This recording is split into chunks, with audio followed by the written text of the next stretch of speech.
आज हम शुरू करने जा रहे हैं एक नया अध्याय विद्युत धारा, जो राजस्थान बोर्ड के जो विद्यार्थी हैं उनके लिए चैप्टर नंबर 5। तो देखिए, अगर हम चालकता के आधार पर पदार्थों को वर्गीकृत करें तो हम दो भागों में वर्गीकृत कर सकते हैं, चालक और कुचालक।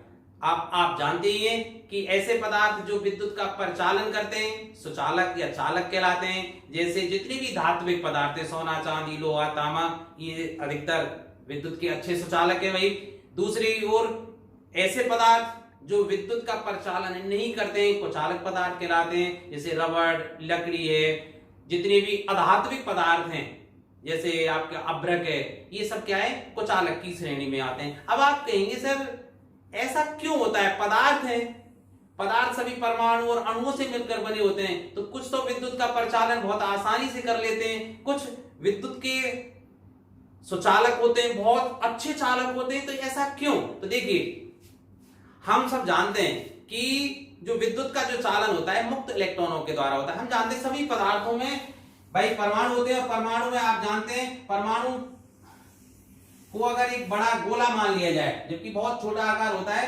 10 की घात -10 त्रिज्या का होता है, बहुत छोटी है, 10 की घात -10 मीटर, बहुत छोटा आकार होता है। अगर इतना बड़ा परमाणु हो तो बहुत छोटी नाविक होती है, इतनी। और हम जानते हैं कि नाविक के अंदर प्रोटॉन और न्यूट्रॉन विद्यमान रहते हैं। अब चूंकि प्रोटॉन न्यूट्रॉन नाभिकीय बलों से आबद्ध रहते हैं, इसलिए प्रोटॉन और न्यूट्रॉन दोनों नाभिक के अंदर ही रहते हैं, कभी गति नहीं कर सकते। अब हम जानते हैं इलेक्ट्रॉन कहां रहते हैं, नाभिक के चारों ओर विभिन्न कक्षाओं में रहते हैं। सबसे पहली जो कक्षा होती है K कक्ष होता है, फिर L कक्ष होता है, ये L कक्ष है, फिर M कक्ष होता है, हम सब जानते हैं ना। अब आप सोचिए, चूंकि नाभिक पर धनावेश होगा, क्योंकि प्रोटॉन पर धनावेश, न्यूट्रॉन निरावेशित होता है, तो धनावेश के कारण, प्रोटॉन के धनावेश के कारण नाभिक धनावेशित होती है। इसलिए जो कक्षाएं नाभिक के समीप है, अर्थात K और L जो कक्षा के नाभिक के समीप है, अब इनमें जो भी इलेक्ट्रॉन रहेंगे उन पर आकर्षण पर, क्योंकि इलेक्ट्रॉन पर ऋणावेश है और नाभिक पर धनावेश,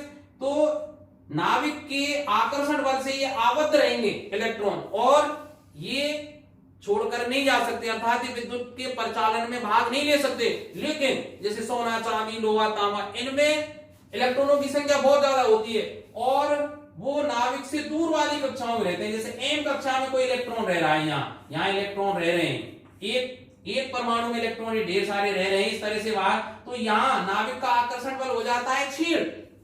तो इतना नाभिक का आकर्षण बल नहीं रहता है, इसलिए जो दूरस्थ कक्षाओं में इलेक्ट्रॉन रहते हैं, ठीक है, वो सामान्यतः कैसे होते हैं, मुक्त इलेक्ट्रॉनों की श्रेणी में आते हैं, और यही मुक्त इलेक्ट्रॉन विद्युत का परिचालन करते हैं। अब समस्या फिर खड़ी हुई, आप पूछना चाहेंगे कि सर तांबे का तार है, उसमें बहुत ज्यादा इलेक्ट्रॉन है बाह्यतम कक्ष में, अब वो तो स्वतंत्र है, उन पे तो कोई, तो वो क्या बिना बैटरी के विद्युत का परिचालन कर सकते हैं? जैसे ये तांबे का तार है, आप सोचिए, क्या अगर मैं इसमें बैटरी नहीं लगाऊं तो ये इलेक्ट्रॉन प्रवाहित होकर दूसरे सिरे से बाहर नहीं निकल सकते? नहीं निकल सकते।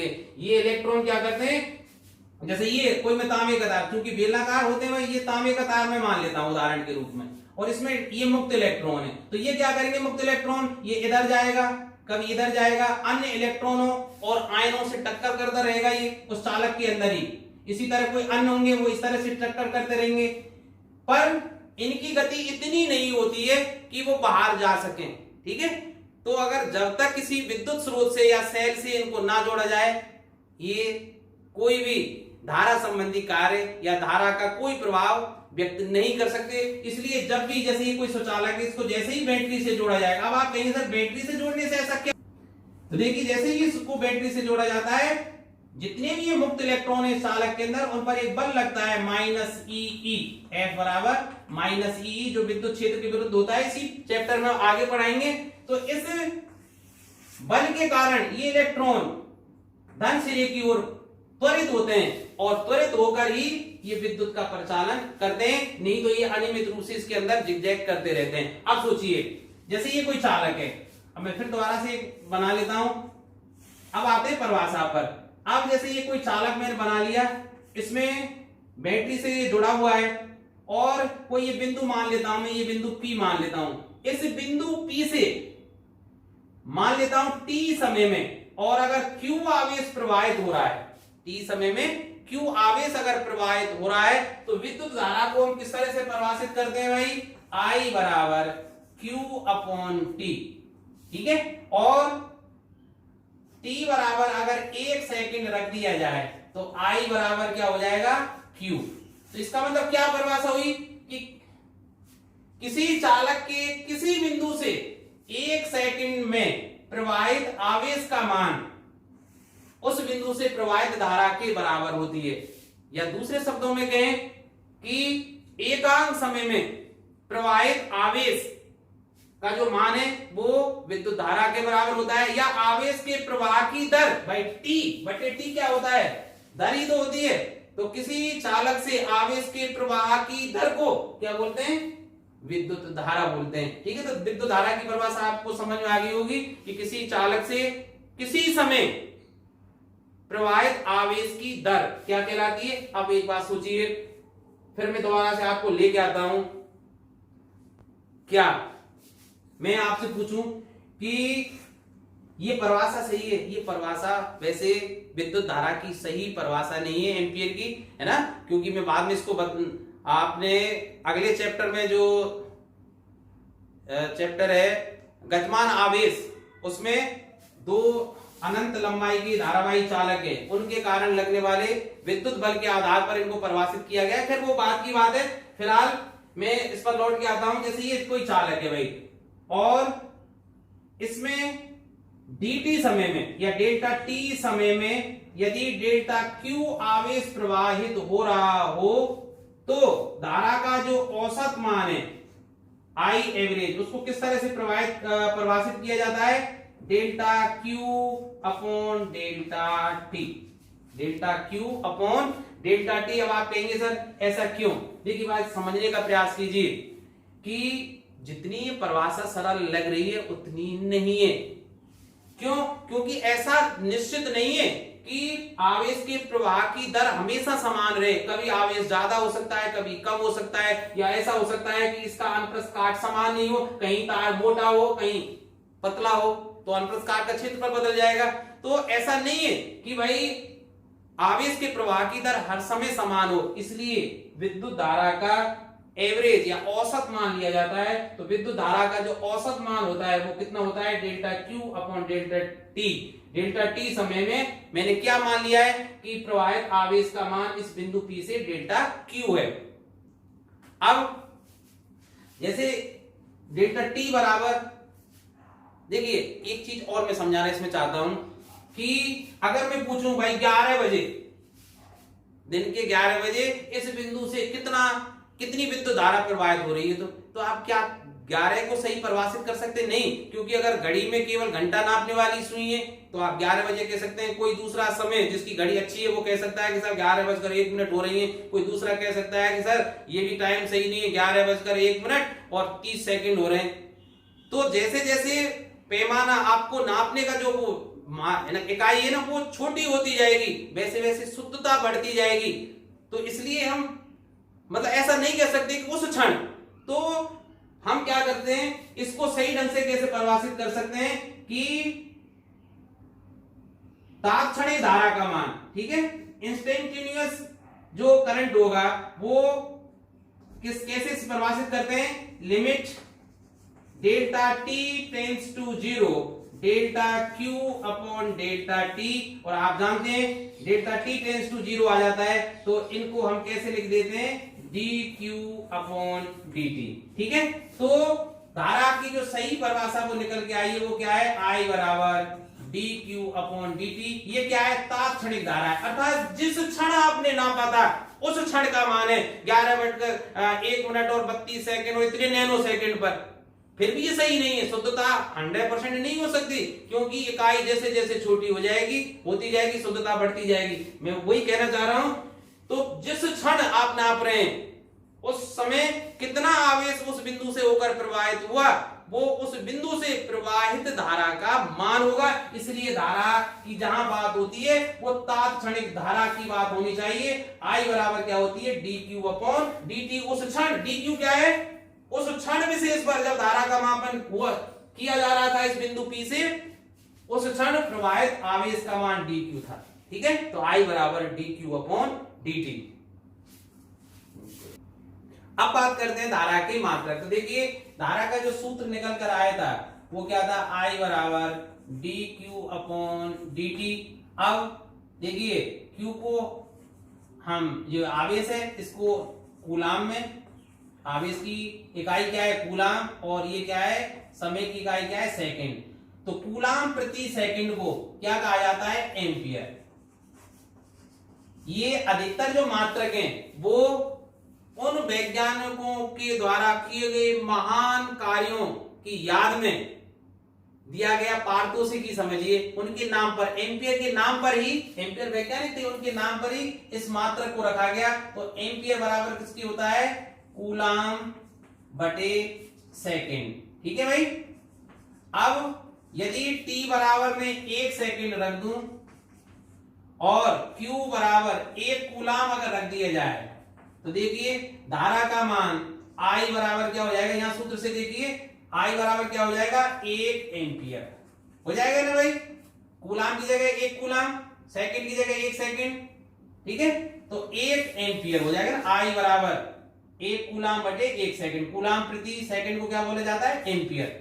तो बात आई समझ में। तो 1 एम्पियर की परिभाषा क्या हुई, यदि किसी चालक से किसी समय 1 सेकंड में 1 कूलाम आवेश प्रवाहित हो रहा हो तो उस चालक में प्रवाहित धारा का मान 1 एम्पियर होता है। देखिए ये कोई चालक है, ये कोई बिंदु है, इस बिंदु P से अगर 1 सेकंड में 1 कूलाम आवेश प्रवाहित हो रहा हो तो इस बिंदु से गुजरने वाली धारा का मान क्या होगा, 1 एम्पियर। बंधु 1 कूलाम आवेश कोई सामान्य बात नहीं है, ये बहुत बड़ा मान है। 1 कूलाम, अब मैं पूछूं आपसे 1 कूलाम आवेश के लिए कितने इलेक्ट्रॉनों की आवश्यकता होगी, अर्थात इस बिंदु से 1 सेकंड में कितने इलेक्ट्रॉन गुजरने चाहिए कि इस बिंदु P पर उस क्षण धारा का मान 1 एम्पियर हो। तो आप निकाल सकते हैं भाई, Q बराबर हम जानते हैं ना Ne, भाई ये सूत्र है कि आवेश बराबर क्या होता है, नंबर ऑफ इलेक्ट्रॉन, और 1 इलेक्ट्रॉन का चार्ज कितना होता है, तो मैं नंबर ऑफ इलेक्ट्रॉन निकाल सकता हूं कैसे, Q अपॉन E से। Q का मतलब 1 कूलाम, 1 कूलाम में 1 इलेक्ट्रॉन के आवेश का भाग दे दीजिए 1.6 इंटू 10 की पावर -19, और इसको सरल करेंगे हो जाएगा लगभग 6.25 इंटू 10 की पावर 18, ऊपर आएगी 10 की घात 18। तो आप सोचिए अगर बिंदु P से किसी क्षण गुजरने वाली धारा का मान 1 एम्पियर है तो इस बिंदु P से 1 सेकंड में कितने इलेक्ट्रॉन गुजरने चाहिए। ये अरबों खरबों से भी ज्यादा बड़ी संख्या है, आप करके देखिए कायदाई से, अरबों खरबों, जो सामान्य बात नहीं है। तो बात समझ में आई ना, धारा जितनी सरल लगती है उतनी है नहीं। अब बात करते हैं कि धारा सदिश है या अदिश। हम सब ने पढ़ा है धारा कैसी है, अदिश राशि है, लेकिन हम सब जानते हैं भाई, ये भी तो कहते हैं कि किसी चालक में जब धारा प्रवाहित होती है, याद आ गया ना आपको, तो उसके प्रवाह की दिशा क्या मानी जाती है, धन से ऋण, धन टर्मिनल से ऋण टर्मिनल की ओर मानी जाती है, ऐसे ही है ना।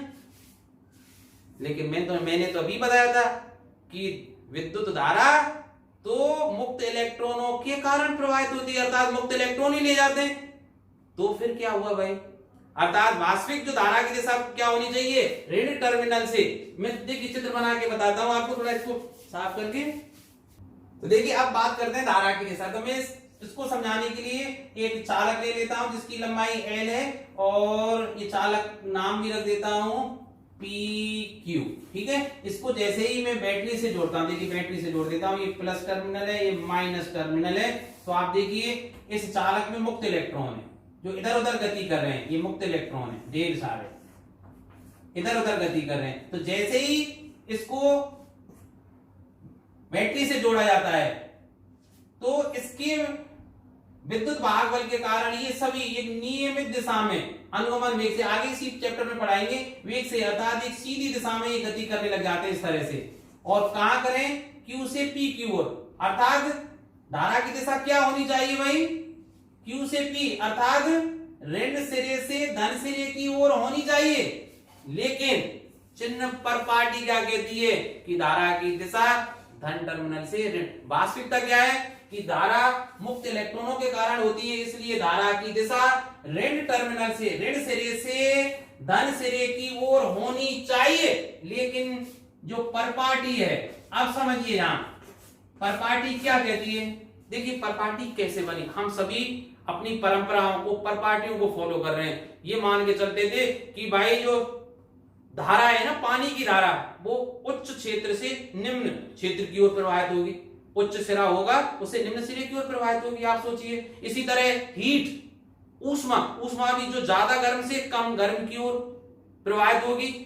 पर यहाँ ऋण टर्मिनल को निम्न विभव का बिंदु माना जाता है, धन टर्मिनल को उच्च विभव का बिंदु माना जाता है। तो भाई ये बात हजम नहीं हुई लोगों को कि यार धारा कैसे ऋण टर्मिनल से धन टर्मिनल की ओर जा सकती है, अर्थात निम्न विभव से धन विभव की ओर कैसे, क्योंकि निम्न से उच्च की ओर तो कोई मान्यता ही नहीं है। तो क्या कह दिया उन लोगों ने कि भाई चलो ऐसे मानेंगे हम तो कि धारा उच्च विभव से निम्न विभव की ओर, अर्थात धन टर्मिनल से ऋण टर्मिनल की ओर ही प्रवाहित होती है। इसका मतलब क्या हुआ कि भाई यहां से आगे आप कैसे मानोगे कि विद्युत धारा की दिशा इलेक्ट्रॉनों के प्रवाह के विपरीत दिशा में मानी जाती है। बहुत से लोग ऐसे भी कह देते हैं कि जिस दिशा में धनावेश प्रवाहित होता है, भाई धनावेश प्रवाहित होता ही नहीं है। सही बात है, क्योंकि धनावेश तो नाभिक से बद्ध रहता है। प्रोटॉन है, प्रोटॉन कभी के निकल के बाहर आएंगे नहीं आएंगे, धातुओं में नहीं आएंगे, अर्धचालकों में होल के रूप में आ जाते हैं, वो बात अलग है। ठीक है, मैं अभी इसकी चर्चा करूंगा। तो चिन्ह परपाटी क्या है कि विद्युत धारा की दिशा इलेक्ट्रॉनों के प्रवाह की विपरीत दिशा मानी जाती है, अर्थात जिधर माने कि भाई पॉजिटिव आवेश होता तो इधर प्रवाहित होता, तो वो धारा की दिशा मानी जाती है। अब मैं एक बात और बता दूं भाई कि जो धारा प्रवाह है वो किन किन के कारण होता है। तो देखिए नंबर एक बात करें हम, जितने भी धात्विक चालक हैं, धात्विक चालकों में जो धारा प्रवाह है, सोचिए किसके कारण होता है भाई, मुक्त इलेक्ट्रॉनों के कारण। इनके कारण मुक्त इलेक्ट्रॉन के कारण होता है। अब मैं पूछूं आपसे, तो अर्धचालकों में भाई जो सेमी कंडक्टर है, आप इलेक्ट्रॉनिक्स वाले चैप्टर में जो लास्ट से पहला है, ठीक है, मतलब सेकंड लास्ट जो चैप्टर है, तो अर्धचालकों में धारा प्रवाह आप वहां पढ़ेंगे किसके कारण, इलेक्ट्रॉन और होल के कारण होता है। इलेक्ट्रॉन्स और होल के कारण। होल क्या है वो उसी जगह पढ़ेंगे, नहीं तो ये थोड़ा सा आपको बोरिंग लगेगा और लंबा हो जाएगा। इसी तरह जो भी विद्युत अपघट्य होते हैं, सेल इसी में पढ़ाएंगे हम, उसमें बताएंगे भाई जो विद्युत अपघट्य हैं, अपघट्य, उनमें जो धारा प्रवाह होता है वो किसके कारण होता है भाई, इलेक्ट्रॉन और आयनों के कारण। धनायन, या सीधे सीधे कह सकता हूं धनायन और ऋणायनों के कारण, धनायन व ऋणायन के कारण। इसी तरह विद्युत विसर्जन नली, आपने नाम तो सुना होगा ना, तो विद्युत विसर्जन नली में भी जो धारा प्रवाह है वो गैसीय आयनों के कारण, अर्थात धनायन और ऋणायन के कारण ही होता है।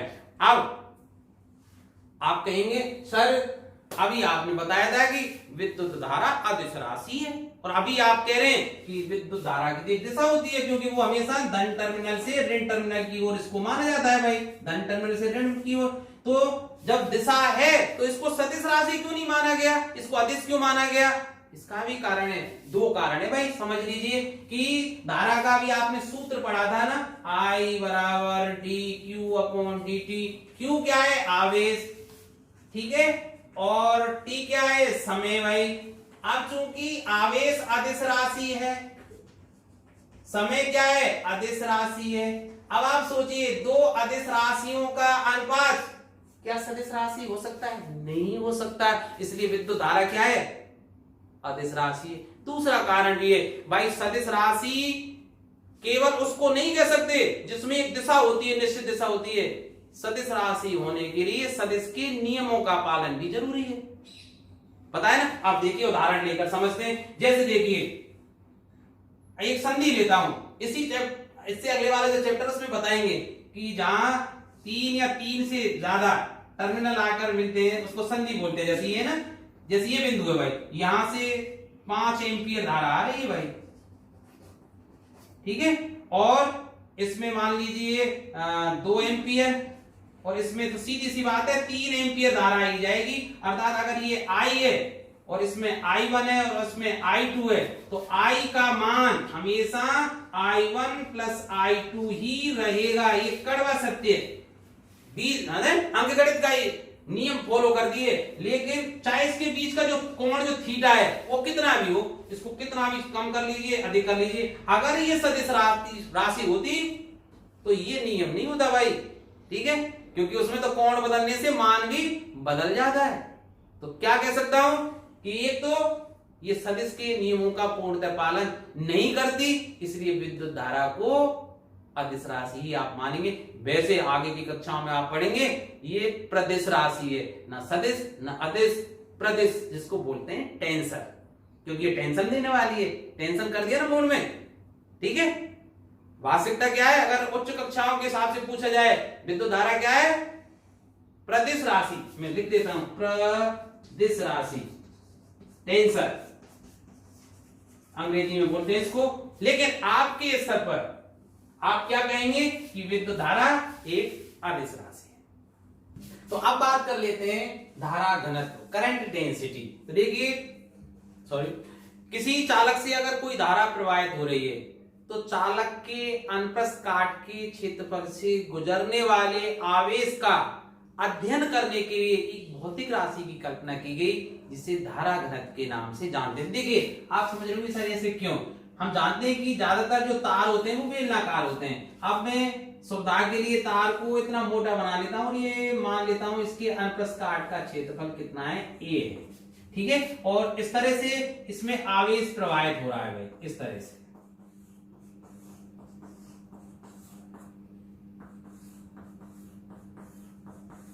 अब इसमें चूंकि धारा प्रवाह हो ही रहा है तो अनुप्रस्थ काट से गुजरने वाले आवेश का अध्ययन करने के लिए एक भौतिक राशि की कल्पना की गई जिसे धारा घनत्व के नाम से जाना गया और उसको प्रतीक दिया गया J। सामान्यतः धारा घनत्व किससे व्यक्त करते हैं, J।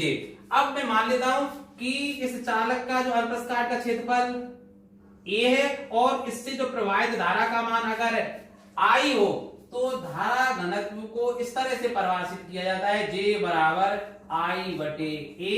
यदि A अर्थात अनुप्रस्थ काट का क्षेत्रफल 1 वर्ग मीटर हो तो आप समझ ही गए होंगे J बराबर क्या हो जाएगा, I। अर्थात यदि किसी चालक के अनुप्रस्थ काट का क्षेत्रफल 1 वर्ग मीटर हो तो उससे गुजरने वाली धारा के मान को ही धारा घनत्व कहते हैं, ठीक है भाई, समझ में आ गई ना।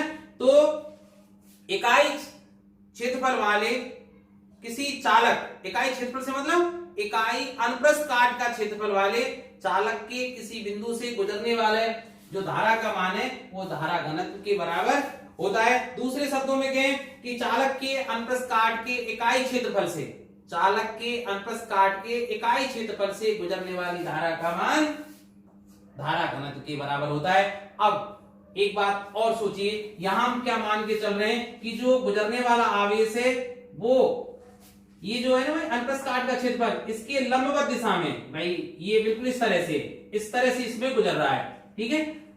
आप जानते हैं अगर मैं इसको क्षेत्रफल सदिश के रूप में व्यक्त करूं तो क्षेत्रफल सदिश क्या होता है, उसकी दिशा क्या होती है, बिल्कुल लंबवत होती है इस तरह से।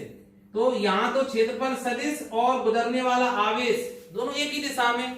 ऐसा भी हो सकता है कि यदि गुजरने वाला आवेश, यदि आवेश के प्रवाह की दिशा, आवेश के प्रवाह की दिशा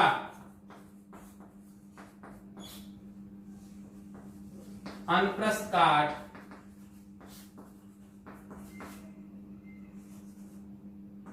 के अवलंब, ठीक है भाई, अनुप्रस्थ काट के अवलंब कहें या क्षेत्रफल सीधा क्या कहें, क्षेत्रफल सदिश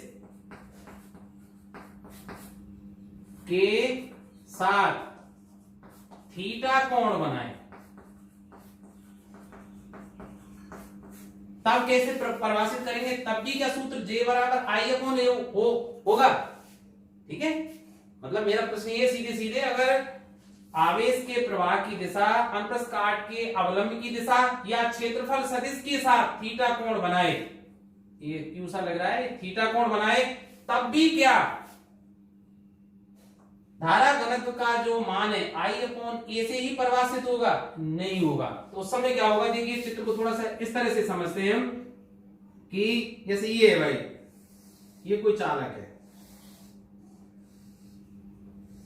ठीक है, अनुप्रस्थ काट का क्षेत्रफल ये। तो अब देखिए इसमें जो कोई आवेश है, ठीक है, वो अब जैसे क्षेत्रफल सदिश की ये आवेश तो सीधे गुजरेगा इस तरह से भाई, आप सोचिए आवेश तो इस तरह से गुजरेगा, ठीक है, और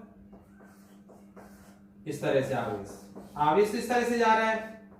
तो आवेश के साथ ये आवेश क्या है, इस क्षेत्रफल सदिश A के साथ कितना कोण बना रहा है, थीटा कोण बना रहा है। इस तरह से यहां से अगर गुजर रहा है, अगर ये कोण थीटा बन रहा है, तो हमेशा ध्यान रखें कि A को कैसे लिया जाएगा, आवेश की दिशा में घटक लिया जाएगा। तो आवेश की दिशा में जो ये घटक होगा वो क्या होगा, A cos थीटा, ये आधार है, इसको पूरा कर लीजिए, आप समझ लीजिए। तो आधार बराबर क्या होता है, कर्ण गुणा cos थीटा, तो ये A cos थीटा होगा। तो उस स्थिति में J बराबर कैसे परिभाषित होगा, I/A cos थीटा, ठीक है। और इससे मैं क्या लिख सकता हूं, I बराबर JA cos थीटा, और इसको कैसे लिख सकता हूं, I बराबर J.A। इसका मतलब क्या हुआ कि जो धारा घनत्व है वो सदिश राशि है, और A एरिया वेक्टर है भाई, ये तो ऑटोमेटिकली क्या है, सदिश राशि है। तो इसका मतलब धारा I किसके बराबर होती है, J.A, अर्थात धारा घनत्व और अनुप्रस्थ काट के क्षेत्रफल का जो सदिश है ना, क्षेत्रफल सदिश है, उसके अदिश गुणनफल के बराबर होती है। अब इसके कुछ महत्वपूर्ण बिंदु में बता देता हूं भाई, महत्वपूर्ण तथ्य या महत्वपूर्ण बिंदु। सबसे बड़ी बात क्या है भाई, निकल के आई कि धारा घनत्व एक सदिश राशि है। अब जब सदिश राशि है तो आप पूछना चाहेंगे इसकी दिशा क्या होगी भाई, तो इसकी दिशा होगी धारा की दिशा में, ठीक है। और धारा की दिशा क्या होती है, धनावेश के प्रवाह की दिशा, इसकी दिशा